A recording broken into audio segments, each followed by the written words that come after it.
وہاں پہ قرارداد پیش کی گئی. علی محمد خان صاحب میرے مردان سے بلانگ کرتے ہیں اور باپ دادا کے مطلب ان کے ریلیجیس پیری مریدی والا ان کے ایک سسٹم ہے. انہوں نے یہ قرارداد پیش کی, مذمتی قرارداد, ریزولوشن پیش کی اور بڑے بھاری مارجن سے اس کو پاس کیا گیا پارلیمنٹ کے اندر. بہت اچھی بات ہے کہ وہاں پہ بھی اس کو پیش کیا گیا. لیکن اس کے ساتھ ساتھ خیبر پختونخوا اسمبلی میں بھی اس کو پیش کیا گیا مذمتی قرارداد, اور وہاں پہ بھی بھاری اکثریت کے ساتھ یہ پاس ہوا کہ ہم اس بات کی مذمت کرتے ہیں. ٹھیک, بہت اچھی بات ہے. لیکن کیا یہ چیز صرف مذمت کرنے سے رک جائے گی؟ صرف مذمتیں ہم کریں گے اور ہم کہیں گے کہ یہ ساری چیزیں صحیح ہو جائیں گی؟ کیا اس سے پہلے جب کرک کا واقعہ ہوا, اسی سال ہوا تھا جنوری یا فیبروری میں, اس کے بعد ان لوگوں کو باقاعدہ ہندو کمیونٹی کے لوگوں کو تھریٹ کیا گیا کہ اگر آپ ہمارے ساتھ صلح نہیں کریں گے تو ہم آپ کو نقصان پہنچائیں گے, اور ان کو زبردستی صلح کروائی گئی. شاید ان کو سزائیں ہو جاتی, میں کہتا ہوں کہ عدالت شاید ان کو سزائیں دیتی, کیونکہ عدالت میں کیس لگا ہوگا تو ایک جج اس کے اوپر کوئی نہ کوئی فیصلہ ضرور دے گا, اور اس کے اندر ثبوت بھی اس قسم کے تھے کہ ان کو سزائیں 100% ہو جانی تھی. لیکن آپ نے ان کا, میں اس کو مکمکا کہتا ہوں, صلح نہیں کہتا. صلح تب ہوتی ہے کہ اگر دو فریقین کے اندر, دو گروپس کے اندر آپس میں میوچول انڈرسٹینڈنگ ہوتی ہے, دونوں کہتے ہیں کہ یار ہم نے اس ڈسپیوٹ کو ختم کرنا ہے, لیکن کسی پریشر کے بغیر, تو میں اس کو صلح کہتا ہوں. وہ ہو سکتا ہے, وہ دنیا میں شاید کہیں پہ بھی اس چیزیں سیٹل ڈاؤن, کمپنیز کے بیچ میں ہو سکتی ہے, قوموں کے بیچ میں ہو سکتی ہے, ملکوں کے بیچ میں ہو سکتی ہے. لیکن اس سے نہیں کہ ایک کو کہا کہ یار تمہارا جو ہے نا میں بازو مروڑوں گا, آرم ٹویسٹنگ کروں گا, اور اس کے بعد تمہیں کہوں گا شابہ جلدی کر اس کو مار, اور میں اس کو صلح کہوں گا. صلح نہیں ہوتی. یہ پریشرائز کیا آپ نے, ان سے وہ فیصلہ منوایا جو آپ کو چاہیے. تو یہ اس طرح کے صلح سے نا, اس کی پھر یہ مذمتیں مجھے لگتا ہے کہ یہ بالکل بیکار ہوتی ہیں. اس طرح کی مذمتوں سے یہ لوگ اس طرح کے جو جسے کہتے ہیں کہ ایکسٹریمسٹ ہیں, ٹیررسٹ ہیں, یا جو بھی میں کہوں, اور ہاں سوری میں بیچ میں سے, کیونکہ باتیں بہت زیادہ ہیں, تو اس کے اندر جو ATA اینٹی ٹیررسٹ ایکٹ ہے وہ بھی اس کے اندر ان لوگوں نے شامل کیا. لیکن مصیبت یہ ہوتی ہے سٹارٹنگ میں یہ چیزیں شامل ہو جاتی ہیں, لیکن جب ہفتہ, 2 ہفتے, 3 ہفتے, مہینہ گزرتا ہے تو آہستہ آہستہ سے نا ریلیکسیشن دینی شروع ہو جاتی ہے ان لوگوں کو.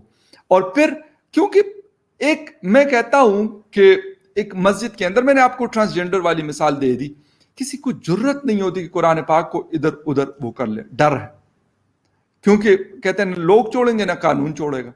تو اس چیز کی وجہ سے وہ چیز نہیں ہوتی. لیکن یہاں پر کیا فرق ہے, یہاں پر ڈر نہیں ہے, اور جب تک ڈر نہیں ہے تو میرے خیال میں نہ صرف رحیم یار خان کا مندر, نہ صرف کرک کا مندر, اس کے علاوہ 7 یا 8 بڑے مندروں کو نشانہ بنایا گیا. اسی مطلب 1-2 سالوں کی میں آپ کو بات بتا رہا ہوں, کیونکہ میرے فون ابھی میرے پاس اویلیبل نہیں, کیونکہ اس کے اندر پورا ریکارڈ پڑا ہوا ہے کہ میں آپ کو مندرس کے نام بتاتا کہ کہاں کہاں پر ان کے اوپر حملے ہوئے. سندھ میں بھی ہے, KPK میں بھی ہے, اور پنجاب میں بھی ہے. اس کی وجہ ڈر کا نہ ہونا ہے. ان کو پتا ہے کہ یار ہم چھڑوائے جائیں گے.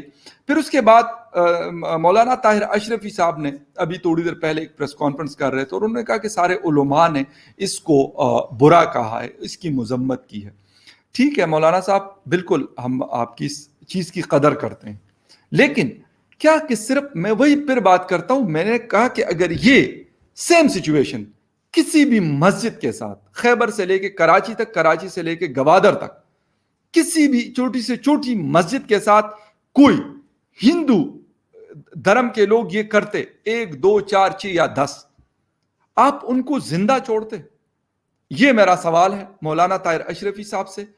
اس کے ساتھ ساتھ میرا سوال ہے علی محمد خان صاحب سے, جو منسٹر بھی ہیں, نیشنل اسمبلی کے ممبر ہیں, عمران خان صاحب سے, پرائم منسٹر آف پاکستان ہیں, اس کے ساتھ جسٹس گلزار صاحب سے, جو چیف جسٹس آف پاکستان ہیں, اس کے ساتھ ساتھ ہمارے باقی جتنے بھی لوگ ہیں, CM پنجاب ہو گئے, یا پھر چیف سیکرٹری پنجاب ہو گئے, ان لوگوں سے کیا کہ یہ پریشر یہ برداشت کرتے؟ بڑا سکون ہے, کیونکہ یار ہندو بیچارے کیا ہے بھائی, ان کا مطلب اگر مندر توڑ بھی دیا تو کیا فرق پڑتا ہے؟ کوئی فرق نہیں پڑتا ان کو. ویسے ہم کون سی بڑی عزت دیتے کہ ان کے مطلب عبادت گاہ کو ہم بڑی کوئی رسپیکٹ کریں گے؟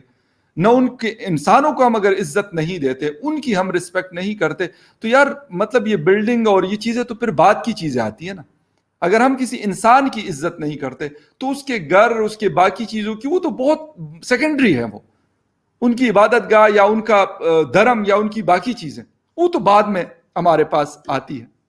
چیف جسٹس گلزار صاحب نے جب جمعے والے دن اس کی سماعت کی تو انہوں نے ایک بات کہی اپنے چیف سیکرٹری اور آئی جی پی جو پنجاب کے ہیں، غنی صاحب پولیس چیف ہیں، ان سے کہا، احسان غنی صاحب سے، کہ بھائی آپ کو پتا ہے کہ اس سے ہمارے ملک کی بدنامی ہوتی ہے۔ چیف جسٹس صاحب، بدنامی نہیں، انتہا کی بدنامی ہوتی ہے آپ کی، اور میں کہتا ہوں کہ ہونی بھی چاہیے۔ اگر یہ بدنامی نہیں ہوگا، یہ ڈر نہیں ہوگا، تو میرے خیال میں یہ تو پھر میرے خیال میں ایک جنگل ویسے ہی بنا ہوا ہے، ہماری سوسائٹی جو ہے ایک جنگل کا جسے کہتے ہیں کہ تصویر پیش کر رہی ہے، اور پھر تو میرے خیال میں جو بیچارے تھوڑی بہت زندگی گزار رہے ہیں، وہ بھی میرے خیال ان کا دائرہ بھی تنگ ہو جائے گا، اور ان کو تو میرے خیال ان کی زندگی چھین لی جائے گی۔ اس طرح کے لوگ، اس طرح کے اٹیک، یعنی نہ ڈر۔ پولیس والوں سے جب پوچھا گیا، چیف سیکرٹری سے جب یہ سوال کیا گیا اور آئی جی پنجاب سے جب سوال کیا گیا کہ یار پولیس کہاں پر تھی اس وقت، کیونکہ رحیم یار خان کوئی چھوٹی جگہ نہیں ہے، ایک بہت بڑا ڈسٹرکٹ ہے، آخری ضلع لگتا ہے سندھ اور پنجاب کے بارڈر پہ، تو انہوں نے کہا کہ وہاں پہ کیونکہ 70 ہندوؤں کے گھر تھے تو ہمیں خطرہ تھا کہ اگر ہم ان لوگوں کو روکیں گے تو یہ نہ ہو کہ یہ ان کو نقصان پہنچا دے۔ بھائی آپ رحیم یار خان ہے تو ساتھ سکر ہے، رحیم یار خان اس طرف بہاول پور ہے، مزید پولیس بلائیں، کیوں نہیں بلا سکتے آپ؟ یہ چیز کر سکتے؟ یہ کون سا بہانہ ہے کہ یار ہمیں ان کی فکر تھی؟ آپ کو نہ ان کی فکر تھی اور آپ کو نہ ان کی عبادت گاہ کی فکر تھی۔ آپ کہہ رہے تھے یار خیر ہے نا، کرنے دو، کیونکہ یار ہندو تو ہے، مائنورٹی میں ہمارے ملک میں، یار کسی اور مذہب کا وہ ہے کوئی فرق نہیں پڑتا، وہ ہے احمدیہ ہے، ان کی مسجدیں توڑ دو یا جو بھی ان کی عبادت گاہ ہے ان کو توڑ دو، کوئی فرق نہیں پڑتا، یار احمدی ہے، کیا فرق پڑتا ہے، کیا کر لیں گے؟ آپ کسی کرسچین کی چرچ کو توڑ دو، کیا فرق پڑتا ہے یار، ویسے ان لوگوں سے ہم نے کیا کروانا ہے، ہم نے ویسے ہی سویپر کی جابس پہ ان کو رکھوانا ہوتا ہے۔ آئی ایم سوری ٹو سے، یہ ہماری اصلیت ہے، ہم اس سے آگے نہیں بڑھ رہے، اور جب تک ہم اس سے آگے نہیں بڑھتے، میرا کہنے کا مطلب ہے کہ ہماری سوسائٹی گروم نہیں ہوتی، اس کے اندر انسانیت نہیں آتی، اس کے اندر تمیز نہیں آتی، دوسرے کی رسپیکٹ نہیں آتی، اسپیشلی دوسرے مذہب کی، تو میرے خیال میں کہتا ہوں کہ اس کو انسانوں کی سوسائٹی کہنا غلط ہے۔ علی محمد خان صاحب نے بڑی ایک لمبی چوڑی اس دن تقریر بھی کی، قرارداد پیش کی، اور انہوں نے ایک بات کی کہ بڑا فرق پاکستان اور ہندوستان کے بیچ میں کیا ہے، کہتے یہی فرق ہے کہ اس کے اوپر دیکھو ہم نے قرارداد بھی لے آئے ہم نیشنل اسمبلی میں، بہت اچھی بات ہے، اور حکومت ان لوگوں کو سپورٹ نہیں کر رہی۔ ہندوستان میں حکومت ان لوگوں کو جو کسی مسجد کو یا کسی چیز کو، ان کا مطلب یہی مطلب تھا کہ وہاں پہ اگر کسی مائنورٹی کے ساتھ کچھ ہوتا ہے تو وہاں پہ حکومت ان جو میجورٹی کے لوگ ہیں ان کو سپورٹ کرتی ہے، اور ان کا کہنا تھا کہ ہم مائنورٹی کو سپورٹ کرتے ہیں۔ علی محمد خان صاحب، اگر آپ مائنورٹی کو سپورٹ کرتے تو مائنورٹی کی جو مزریز ہیں اس میں کوئی نہ کوئی کمی آتی۔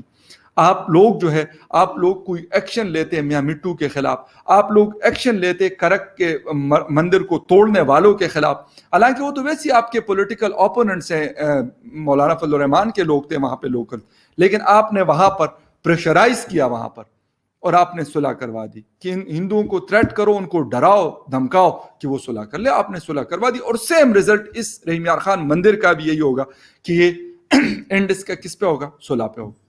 جو 70 گھروں کا میں ذکر کر رہا ہوں، وہاں سے بہت سارے لوگ جو ہمارے، میں بیچارے کہتا ہوں اس لیے کہتا ہوں کہ ان کی زندگی ہم لوگوں کی وجہ سے اجیرن ہوئی ہے، اور کوئی وجہ نہیں ہے۔ ایک ملک ہے، کسی بھی ملک میں انسان رہتا ہے، ہماری دنیا کے پتہ نہیں کس ملک میں ہمارے پاکستانی رہتے ہیں، ان کو کوئی کچھ بھی نہیں کہتا اس طرح کا، ان کی کسی مسجد کو اس طرح نہیں توڑا گیا۔ نیوزی لینڈ میں ایک واقعہ ہوا تو پرائم منسٹر آج تک اس پہ کہتی ہے کہ یار مجھے شرمندگی ہے۔ یہ اسپرٹ جب ہم میں آیا تو میرے خیال میں یہ چیزیں صحیح، اور یہ ڈر ختم جب ہوا، یہ مولوی فیکٹر اگر ہماری سوسائٹی سے ختم ہوا، مولوی فیکٹر کا میں یہ نہیں کہتا کہ آپ مولویوں کو ختم کر دیں، ان کی آئیڈیالوجی جو اس طرح کی آئیڈیالوجی ہے، جو صحیح بات کرتے ہیں یار، جو ریلیجن میں بات ہے وہ پراپر اگر وہ کرتے ہیں ٹھیک ہے، کسی کو اس کے اوپر ورغلاتے نہیں ہے کہ یار آپ یہ مندر توڑو گے تو آپ کو تو پتہ نہیں جنت میں پتہ نہیں کیا ملے گا، اور پتہ نہیں دنیا میں آپ کو کیا کیا نعمتیں ملیں گی۔ ان چیزوں سے جب تک ہم نکلیں گے نہیں تو میرے خیال میں ہم آگے نہیں بڑھیں گے۔ افسوس ہی ہو سکتا ہے، اور افسوس کے علاوہ ہمارے پاس شاید کچھ اور نہیں ہے. میں نے پورا ذکر کر لیا, نیچے سے لے کے اوپر تک, پروونشل اسمبلی سے لے کے نیشنل اسمبلی تک, لوور کورٹ سے لے کے اپر کورٹ یعنی سپریم کورٹ تک کا میں نے ذکر کیا, چیف سیکرٹری, سی ایم اور سارے لوگوں کا میں نے ذکر کیا. طاہر اشرفی صاحب ایڈوائزر ہے پرائم منسٹر کے ریلیجیس ہارمنی کے اوپر. لیکن بات صرف مذمتوں تک نہیں رہنی چاہیے, اس سے اب ہمیں آگے بڑھنا پڑے گا, تو تب جا کے یہ چیزیں رکیں گے. اور آپ جب شٹ اپ کال دیں گے ان لوگوں کو کہ بیٹا انف از انف, تو میرے خیال میں ان کو جرت نہیں ہوگی کہ یہ پھر کسی, میں کہتا ہوں نا, کسی بھی جو عبادت گاہ ہوتی ہے کسی اور ریلیجن کے, اس کا جوتا بھی نہیں ہلائیں گے, یوں کر کے گزریں گے وہاں سے. تب جا کے ہوں گے جب ان کو ڈر ہوگا کہ یار ہمیں کل کو سزا ہو سکتی ہے, جس طرح بلیسفیمی کے اوپر جھوٹی سزائیں لوگوں کو موسٹ آف دا ٹائم. کسی کے اوپر الزام لگایا جاتا ہے کہ اس نے قرآن کے ساتھ یہ کر لیا, کسی کے اوپر الزام لگایا جاتا ہے کہ یار انہوں نے پیغمبر اسلام کے بارے میں اس طرح کی کوئی مطلب باتیں کر لی ہے. جھوٹی, موسٹلی جھوٹی ہوتی ہے. شاید کچھ بیچ میں سے جو ریئل کیسز ہوتے ہیں وہ شاید 2 یا 3% ہوتے ہیں, جھوٹے الزامات لگائے جاتے ہیں, اور مسلمانوں کے اوپر بہت زیادہ لگائے جاتے ہیں. کرسچین بیچارے بہت زیادہ وکٹم بنے ہیں ان چیزوں کے, کیونکہ آسان چیز ہے یار, آپ لگا دو بس ٹھیک ہے, کیونکہ لوگ تو پوچھتے نہیں ہیں, لوگ تو یہ تو یار اس نے یہ کر دیا. تو جس طرح کا رسپیکٹ آپ کو چاہیے اپنے مذہب کے لیے, تو اسی طرح کا رسپیکٹ دوسرے کے مذہب کا بھی سیکھ لیں, تو شاید پھر ہم انسان کہلائیں گے, اور پھر ہماری سوسائٹی جو ہے وہ بہتری کی طرف جائیں گے. اور لوگ کہتے ہیں یار خدا کی طرف سے یہ عذاب آیا, وہ عذاب آیا. عذاب اس لیے نہیں آتا, آپ کہتے ہو نا, بہت ذکر کرتے ہو عذابوں کا, یہ فلاں فلاں, یہ وجوہات ہوتی ہے کہ آپ دوسرے کی عزت نہیں کرتے, انسانیت نہیں ہے آپ کے اندر. اور انسانیت یہ نہیں ہے کہ آپ کسی مسلمان کا بھی, میں کیا کہوں, وہ اس کا بھی گلا کاٹتا ہے, اس پہ کون سا وہ آسرا کرتا ہے, لیکن دوسرے کا حق ہمارے اوپر زیادہ ہے, کیونکہ وہ لوگ اگر یہاں پہ رہتے ہیں تو ہمارے اوپر ان کا حق زیادہ ہے. ان کی عبادت گاہوں کی حفاظت کرنا, ان کی جان مال کی حفاظت کرنا, یہ ہمارے اوپر فرض ہے. یہ ہمارا ریلیجن کہتا ہے, میں اپنی طرف سے کوئی اپنی کہانی نہیں سنا رہا ہوں, اور ہمارا کانسٹیٹیوشن بھی کہتا ہے. لیکن الحمدللہ ہم کسی کے اوپر عمل نہیں کرتے, نہ ریلیجن کے اوپر, نہ کانسٹیٹیوشن کے اوپر, اور نہ ہمارے اندر اپنی یہ انسانیت ہے. خیر, باتیں بہت ساری ہو گئی ہیں. Thank you very much viewers for watching میرا یوٹیوب چینل. جنہوں نے سبسکرائب نہیں کیا ان سے یہی ریکویسٹ ہے کہ آپ سبسکرائب کر دیں, اور مزید ویڈیوز کے لیے آپ سے اجازت چاہوں گا. کسی اور ویڈیو میں آپ سے پھر ملاقات ہوتی ہے. Take care and bye.